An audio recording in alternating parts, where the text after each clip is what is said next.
Hello, I'm Refashionista Sheri, and we are in the market for a new to us sofa. Now, just like our clothing, we like to get furnishings that are pre-loved and gently used and, upcycle and DIY them if we need to. Everything's over on my site. You can check out all the tutorials there. But because we're in the market for a new sofa, we decided, hey, let's pop into ReStore and see what they have. Now, it clearly says on their site that everything is donated to them. They get every single thing for free. So we were quite shocked at the prices, and you will be too. Take a look.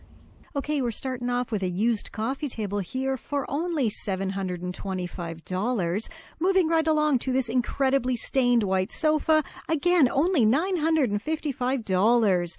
And this kind of overstuffed comfy chair, $765. Next up, this one here, $1,165. What else do we have? Another cute chair. This one, a steel at $1,045.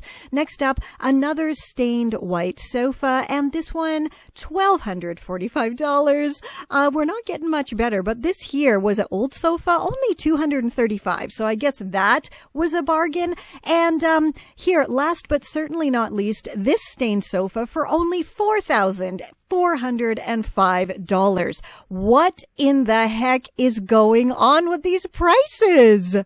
This is Confessions of a Refashionista.